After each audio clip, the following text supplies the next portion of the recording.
আপনি আসলে একজন মানে গুপ্ত আওয়ামী লীগার, আপনি আওয়ামী লীগকে বাঁচিয়ে রেখেছেন, আওয়ামী লীগের নেগেটিভ ধরে রাখার কাজ করছেন, মানে আপনার মনের মধ্যে আওয়ামী লীগটাই আছে, অনেকে এরকম বলতেছেন। মানে আপনি কি দেখেন? আমার কাছে না নিজেকে, মানে আমি যদি তাদের সকল অভিযোগ সত্য বলিয়া ধরিয়া লই, হ্যাঁ, যে আমি আওয়ামী লীগকে বাঁচায় রাখছি, আওয়ামী লীগের ন্যারেটিভ বাঁচায় রাখছি, তাহলে সম্ভবত আমি একটা লাইফ সেভিং মেশিনের মতন, বুঝছেন? যখন বিএনপি আইসিইউতে ঢুকে আমি গিয়ে বিএনপি রে বাঁচাই, যখন আওয়ামী লীগ আইসিইউতে ঢুকে আমি গিয়ে আওয়ামী লীগ রে বাঁচাই। না, হইলেন লাইফ সেভিং মেশিন, হইলেন লাইফ সেভিং মেশিন। আপনি তো সময় বিএনপি করতেন, সেজন্য আপনি বিএনপি কে বাঁচাতে চেষ্টা করছেন। আপনি তো আওয়ামী লীগ করেন না, নাকি করেন? সেজন্য আমি আপনাকে কিন্তু এই উত্তরটা দিয়েছি যে যখন আপনার প্রতিপক্ষের হাত থেকে তলোয়ার পড়বে তখন তাকে আঘাত করা সবচেয়ে বড় কাপুরুষের কাজ। আপনি আপনার প্রতিপক্ষকে আঘাত করবেন, আমি আপনাকে তখনই বীর বলবো যখন সে তার সর্বোচ্চ শক্তির অবস্থাতে থাকে। আওয়ামী লীগ যখন তার সর্বোচ্চ শক্তিশালী অবস্থায় ছিল, তখন আজকে যারা কমেন্ট করছে তাদেরকে নিয়ে কিছু বলা কি ঠিক হবে? না, মানে ঠিক আছে, মানে আমরা নিশ্চয়ই বুঝতে পারতেছি কিছু, আপনি বুঝে নেন। জি জি জি। তাহলে আপনি আসলে মানে আপনার বক্তব্যগুলি আওয়ামী লীগের পক্ষে এখন যাচ্ছে, কারণ হচ্ছে যে আপনি আসলে যার প্রতি অন্যায় হচ্ছে তার পক্ষে কথা বলছেন, ব্যাপারটা কি এরকম? যে এখন সিম্পল, একদম একদম ভেরি সিম্পল। কিন্তু আওয়ামী লীগ এত বছর ধরে, মানে একটা প্রশ্ন তো আসেই যে আওয়ামী লীগ এত বছর ধরে যদি এত অন্যায় করতে পারলো, তার বিরুদ্ধে আসলে আমরা ন্যায় কেন করবো? মানে অনেকেই প্রশ্ন আমারও করে যে মানে অন্যায়রে তো অন্যায় দিয়ে করবো কেন জানেন? হ্যাঁ জি বল। না না না না, কখনো না। ঘৃণার পাল্টা ঘৃণা যখন আপনি শুরু করবেন না, ঘৃণার চাষের বাইরে আপনি আর কিছু দেখবেন না। মানে I for an I will make the entire society blind, right? So আমি সেটা করব না। তো আপনি যে আওয়ামী লীগের চেয়ে বেটার, আপনি আওয়ামী লীগকে সরাইছেন কেন? কারণ আওয়ামী লীগ খারাপ ছিল।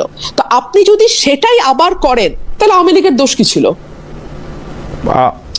আপনি যদি সেই মিথ্যা মামলা দেন, আপনি যদি সেই গায়েবী মামলা দেন, আপনি যদি শিরিন শারমিন চৌধুরীকে তার এই বয়সে খুনের মামলা দিয়ে মাটিতে ফেলে দেন, ফর গডস সেক তাকে মাটিতে ফেলে দিতেন, হ্যাঁ, তো এটা যখন আমরা বিরোধী দলের নেত্রীকে এই হেনস্থা করা হয়েছিল, তখন সেটা যদি আমাদের কষ্ট লেগে থাকে, তাহলে আজকে যখন আবার কাউকে না কাউকে পলিটিক্স করার কারণে এভাবে হেনস্থা করছে কেউ না কেউ, তখন তো আমার সেটা প্রতিবাদ করতে হবে।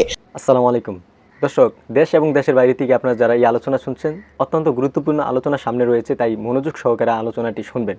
এবং আজকের এই আলোচনায় রাজনীতিবিদ এবং রাজনীতির সাথে বিশ্লেষক যারা রয়েছেন তারা কিন্তু আলোচনা করছে।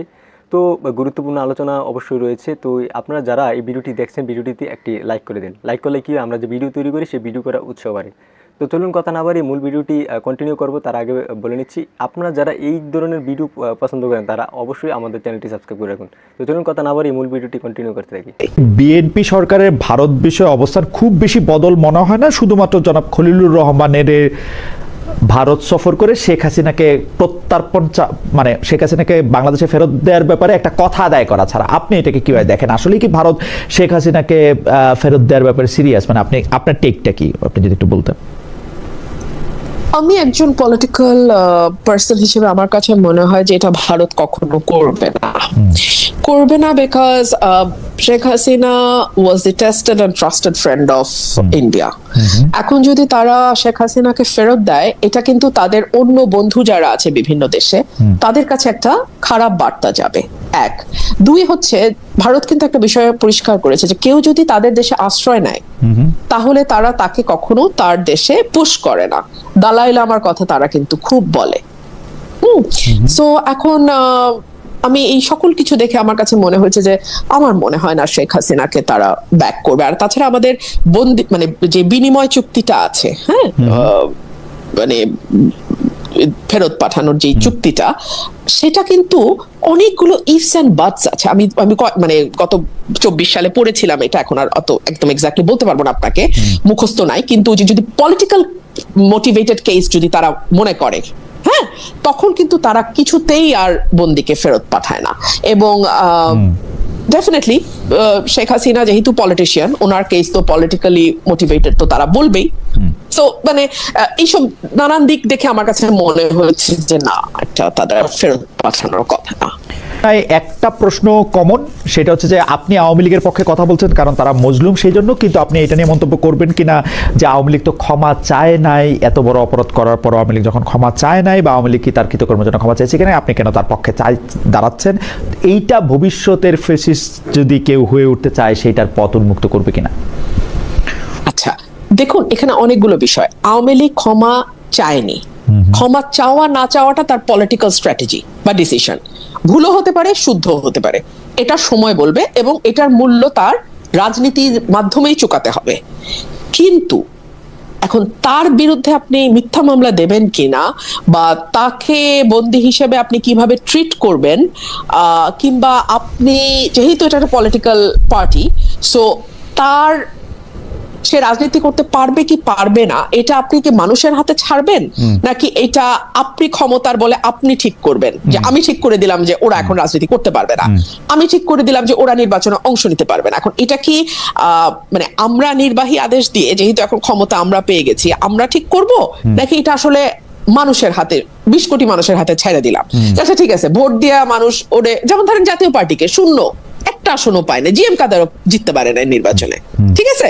এখন আওয়ামী লীগকে যদি মানুষ তার ভোট দিয়ে প্রত্যাখ্যান করতো, এই যে সরি বলে নাই, এই যে কোনো রিমোর্স নাই, এই যে তারা মানে অগস্ট মাসে এবং জুলাই মাসে ভয়াবহ গণহত্যা চালাইছে, ইত্যাদি ইত্যাদি ইত্যাদি, সো ইত্যাদি কারণে যদি মানুষ তাদেরকে ভোটের মাধ্যমে জবাব দিত, তাহলে রাজনীতিতে আওয়ামী লীগের অবস্থানটাকে আরো অনেক বেশি দুর্বল হইতো না? অবশ্যই। তাহলে কি আওয়ামী লীগের রাজনীতিটা আরো অনেক বেশি মানে মলিন হয়ে যাইতো না? কিন্তু সেই সুযোগটাই তো আমরা তাদের দিলাম না। অবশ্যই। আমার মনে আছে যে সম্ভবত আপনার সঙ্গেই আলাপে যখন ডয়চে ভেলেতে ছিলাম, আমি এরকম বলেছিলাম, যখন শেখ হাসিনা প্রধানমন্ত্রী আছেন, আমি তখন এরকম বলেছিলাম যে শুধু প্রধানমন্ত্রীর চেয়ারটা ছেড়ে দেন, তারপরে শেখ রেহানাকে বানান প্রধান নির্বাচন কমিশনার, তারপরে ভোট দেন, একদম তারপরে ভোট দেন, তারপরে ভোট দেন। আমার কাছে কিন্তু মনে হয় যে আওয়ামী লীগ বলতে যে জুজুর মানে এইটা খুবই মানে বলা হয় যে আওয়ামী লীগকে আসতে দিলে আওয়ামী লীগ একদম, ব্যাপারটা আসলে সেরকম নাই হওয়ার কথা ছিল, এবং সেটা আসলে জনগণের কাছেই ছেড়ে দেওয়া উচিত ছিল। ব্যাপারে আমি আপনার সাথে একমত। যাই হোক, দর্শকদের আমি একটা জায়গায় একটু ক্লিয়ার করি। হ্যাঁ, আওয়ামী লীগ নিয়ে আমাকে নিয়ে খুব মানুষের তো খুব কৌতূহল। আমি মানুষকে একটা কথা বলি, আপনি যতবার মব করবেন, হ্যাঁ আমি বাংলাদেশের মানুষকে বলতেছি, আপনি যতবার মব করবেন, আপনি যতবার পিটায় মানুষকে মারবেন, আপনি যতবার মিথ্যা মামলা দায়ের করবেন, আপনি যতবার মানে সাবেক স্পিকারের মতন যার ইমেজ আছে তাকে মাটিতে ফেলবেন ধইরা নিয়ে যাওয়ার নাম কইরা, হ্যাঁ আপনি যতবার তাদের মতন মানুষের বিরুদ্ধে খুনের মামলা দিবেন, হ্যাঁ মানে যেটা আপনার কানে অদ্ভুত শুনাইতেছে। আপনারা যারা ব্রেকিং নিউজ অথবা বিভিন্ন তথ্যবহুল সংবাদ সবার আগে পেতে চান, তাহলে অবশ্যই এই চ্যানেলটি সাবস্ক্রাইব করে রাখুন। শিরিন শারমিন গিয়ে খুন করছে, হ্যাঁ মানে যেমন রুমিন ফারহানা, আমার কিন্তু খুনের মামলা ছিল আমার বিরুদ্ধে। তো এইগুলা না, আপনি যতবার এগুলা করবেন, আপনি ততবার আপনার কর্মকাণ্ড দিয়ে আওয়ামী লীগের শক্তিশালী করবেন। লিখা রাখেন, অন্যায় মানে ন্যায্যতা আসলে আমার কাছে মনে হয় যে এস্টাবলিশমেন্টকে প্রশ্ন করার যেই সহজাত প্রবৃত্তি আমার মধ্যে আছে, সেটা তখনও যেমন ছিল সেটা এখনো তেমনই আছে। আপনার মনে থাকবে বিএনপি পাওয়ারে আসার আগে যেই 17 মাস আসলে অন্তর্বর্তীকালীন সরকারের সময় ছিল, সেই সময়টাতেও কিন্তু আমি অন্তর্বর্তীকালীন সরকারের তীব্র সমালোচনা করেছি। একই সঙ্গে আমি বিএনপির নানান রকম চাঁদাবাজি, দুর্নীতি, এলাকায় প্রভাব বিস্তারের জন্য নানান রকম অপকর্ম, এই সকল কিছুর বিরুদ্ধে কথা বলেছি। সো আমার নিজের কাছে মনে হয় যে আমি সবসময় আমার নিজের কাছে সৎ থাকবার চেষ্টা করেছি। সো এই সৎ থাকতে গিয়ে আমি হয়তো এস্টাবলিশমেন্টের বিরোধিতা করেছি, এখন এস্টাবলিশমেন্টে যখন যে থাকে দেখা গেছে কথাগুলো তার পছন্দ হয়নি, ব্যাপারটি আসলে এতটুকুই।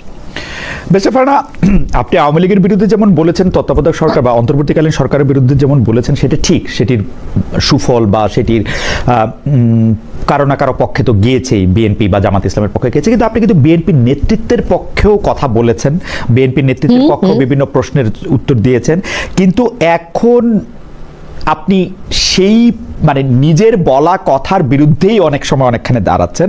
আমাদের প্রশ্ন হচ্ছে যে এখনকার বিএনপি কি আগের বিএনপির চেয়ে আলাদা? মানে সরাসরি আলাদা কোথায় আলাদা বলতেন? বিএনপির আসন পরিবর্তন হয়ে গেছে।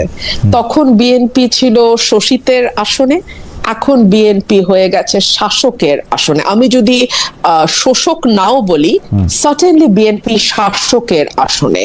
এবং যেহেতু আমি একজন স্বতন্ত্র সংসদ সদস্য, আমি কোনো দলের সংসদ সদস্য না, সুতরাং আমার কিন্তু ক্রিটিক করার ব্যাপারে আমার কোনো বাধা নাই। আমি এই সুযোগে আপনাকে এটাও বলি, আপনি আমার চেয়ে ভালো জানবেন বাংলাদেশের সংবিধান 70 অনুচ্ছেদ সংশোধন না করেও যে কোনো বেসরকারি সদস্য অর্থাৎ মন্ত্রীর বাইরে যতজন পার্লামেন্ট মেম্বার আছেন, যারা কেবলমাত্র এমপি, যেই দল থেকে আসুক না কেন, তারা কিন্তু সরকারের সমালোচনা করতে পারে। কিন্তু বাংলাদেশের হিস্ট্রিটা এতই চমৎকার যে আমরা কখনো কখনো কোন সংসদ সদস্যকে সমালোচনা তো দূরেই থাক, নিজের দলের স্তুতির বাইরে টু দ্য পয়েন্ট খুব কম কথা বলতে দেখি।